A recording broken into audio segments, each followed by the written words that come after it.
Let's welcome in Tom Murphy to the show this morning as he comes in on Thursday. Tom, we discussed on Monday we probably were going to get the announcement about SEC Media Days. Well, we did. Myron Cunningham, Grant Morgan, they're going to be the two guys going down to Arkansas. One surprise at all about Grant. Were you a little surprised that Myron was selected over the likes of, say, a Jalen Catalon, a Traylon Burks, or a KJ Jefferson? Not in the least. In fact, I completely nailed this prediction. Not that I put it in the paper or anything, but Bob and I and some others talk about who all could be who selected.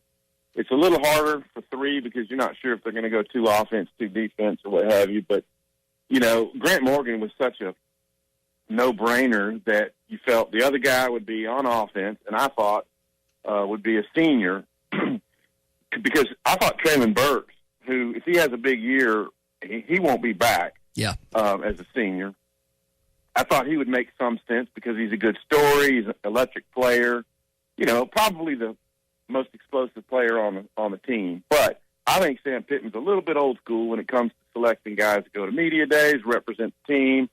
And, I think Rakeem Boyd would have gone last year if there had been a media day. He elected to come back, and Myron Cunningham did the same. Myron Cunningham is not the most loquacious, outspoken guy, kind of low-key when it comes to talking to the media. But I think he'll represent the university very well. We know Grant Morgan will, and so two logical picks for Sam Pittman and the Razorbacks in my view. Tom, I was looking at the other attendees for the other schools. John Mechie, Bo Nix, JT Daniels, Corral, Derek Stingley Jr. Those are some of the names that stood out to me. Akil Byers is the connection to Fayetteville. Who is a guy outside of Cunningham and Morgan that you're really looking forward to speaking with player-wise at SEC Media Days? Well, we all look for headliners, and I think there's only three quarterbacks, and I believe you mentioned them all, Corral, Daniels, and who's the third quarterback? But anyway. Bo Nix. Yeah, so Corral will be an interesting guy. He came last year. He came – and I think that's the difference between like a Lane Kiffin and a Sam Pittman is Kiffin selected his sophomore who had just played a little bit. He'd been a starter, but Plumlee kind of took over a couple years ago. So here's a redshirt sophomore that came to media days for Kiffin, and now he's a junior and he's coming for a second time. So, Daniels, interesting because, Jamie Murray would have been the starter at Georgia, and it took Daniels a while to come back from his injury. And the other dude who led us to come back against Arkansas, Bennett, finally kind of ran out of his steam in Alabama, and then Daniels gets the chance and turns out to be the guy. So Georgia's hopes are going to largely rest on what he does this year. So Alabama's always very interesting.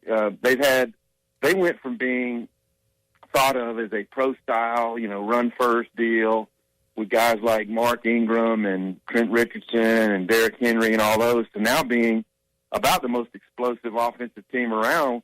When you think of what Devontae Smith did last year, and now Mechie kind of takes over maybe the lead role there. They might not have the depth when they had Waddle and Smith and those guys, but Mechie's a good one as well. So plenty of good talent. Things are different. Only two guys from each team. If Arkansas had brought a third, that's where it would have gotten maybe a little bit tricky. Do you take a Bumper Pool? Do you take a Traylon Burks or Traylon Smith? A Jalen Catalon? I don't think any of those guys are seniors, and I just think Sam's going to try to stick with seniors the best he can. Yeah. Sam Pittman gets to go on the last day. This will be, I presume his first media days on this scale of any kind because he's not been a head coach at this level, so never seen a media days event like this before as a head coach. Is going on the last day a benefit for him? Will he get to, at night, maybe sit down and watch SEC Network and see what some of the other guys are doing and maybe get a little more comfortable with what he needs to deliver on that final day? Yeah, that's a good question. And, he's such his own man, and I just think his dry wit and his style are going to come across, and I don't think any setting is going to throw him off or make him more nervous. He's just going to be funny and self-deprecating up there, I think, like he normally is. But, probably if he chooses to have his TV on in the background while he's at work, maybe listen to the guys. I'm sure he's talked to Kirby Smart about what the atmosphere and, the climate is like at SEC Media Days. But I don't think he's going to be I don't think he's going to be nonplussed by the crowd at all. And I think it's going to be about 2/3 capacity. Right. A little scaled down. So those days when Steve Spurrier would talk and Roy Kramer, the commissioner, would be at the back of the room waiting to hear what kind of line he dropped or little digs he got in at the commish about wanting to have a playoff. No, those were the days for the SEC Media Days, but not quite the crowded house that there was back then. The biggest crowd of the week is not Nick Saban, or it's not generally a player of any kind. It's always Greg Sankey when he delivers his State of the SEC address to kick things off. What do you think his message will be, as we have certainly seen a sea change on July 1 with name, image, likeness? I would imagine, Tom, that most of his address will center around that. What will the message be from the commissioner this year when he addresses the nation's media at SEC Media Days next week?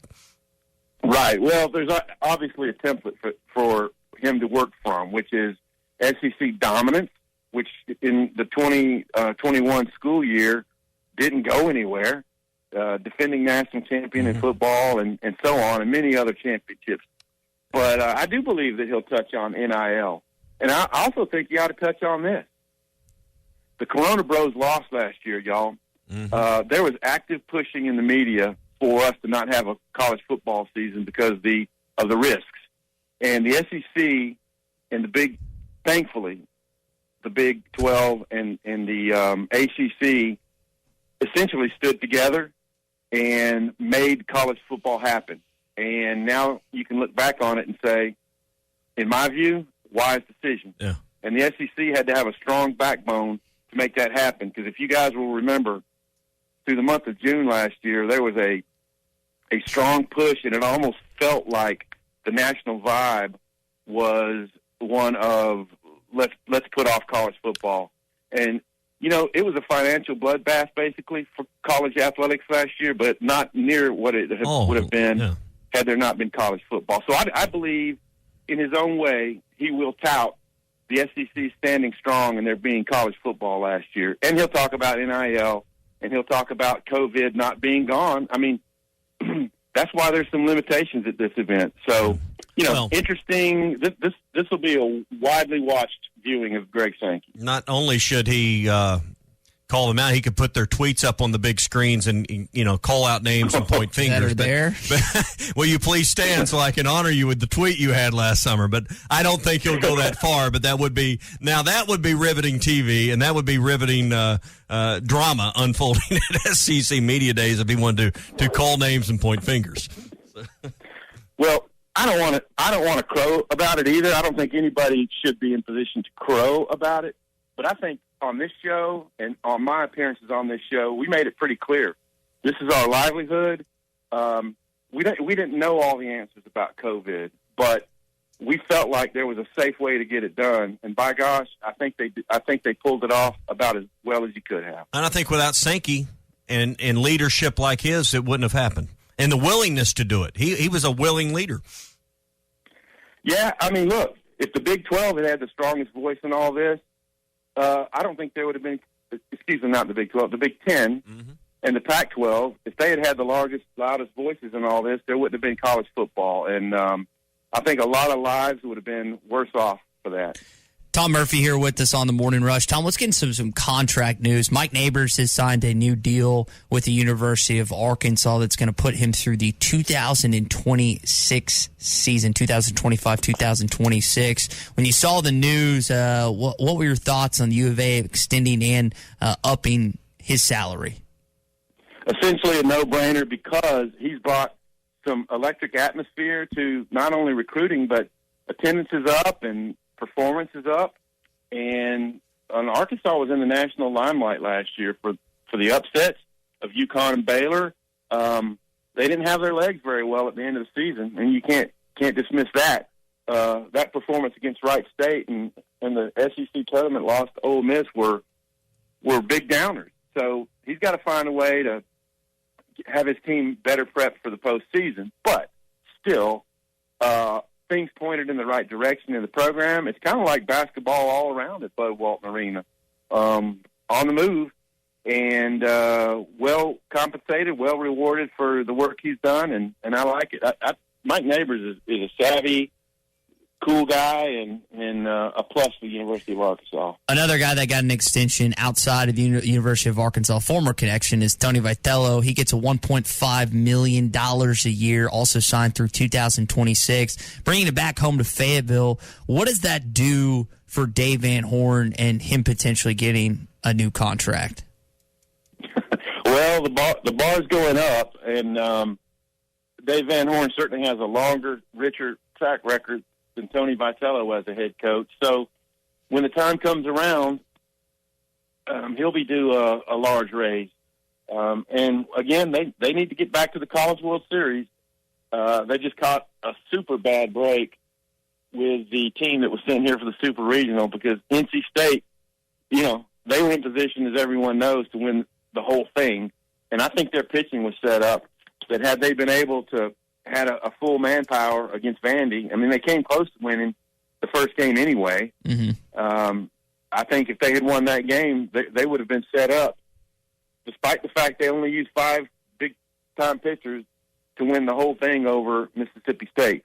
So when the time comes around, Dave Van Horn needs to be compensated near the very top of the pay scale in college baseball. I just did some quick math on my phone. If you had 8,000 regular season tickets, roughly, to fund him around 400,000, you're at between $40 and $50 a seat's what you're going to have to go up if tickets fully funded about a $400,000 raise. So I think fans would gladly pay. I mean, you're talking about a little over $1 a game for the home games, couple bucks a game. I think you gladly pay that to have Dave Van Horn. I think just as a sense of pride as a baseball fan, that guy needs to be up in the top 2 or 3 paid coaches in this league. Yeah, he does, and you're a money man, Tom. I like the quick calculation there, but yeah, I mean, look at what he has done for the program. Think about the attendance. Think about the facilities that are in place. Think about the recruiting that's going on. They caught some breaks with this draft. The fact that Slavens and Battles are coming back, and it's going to make Peyton Stovall and Vernado work hard for their positions. If the pitching can fall into place, there's no reason for this team to not be right back, a top 10 on the whole season kind of thing. I don't know if we'll ever see last year repeated again, not losing a series the entire year until the Super Regional. Yeah. But no reason not to think that they will not be in the mix in SEC all year. Tom, appreciate it, buddy. You going to be up and at 'em at the Hyatt Regency on Monday morning? Yeah, I should be able to be there. I'll try to come sit with you guys if the COVID protocols allow it, because I think there's some on Radio Row as well. Okay. All right. Well, assuming that's the case, we'll see you bright and early on Monday morning, okay? Sounds good, guys. Have a great weekend, everybody. You too, buddy. Thank you, Tom. Tom Murphy here on the Morning Rush.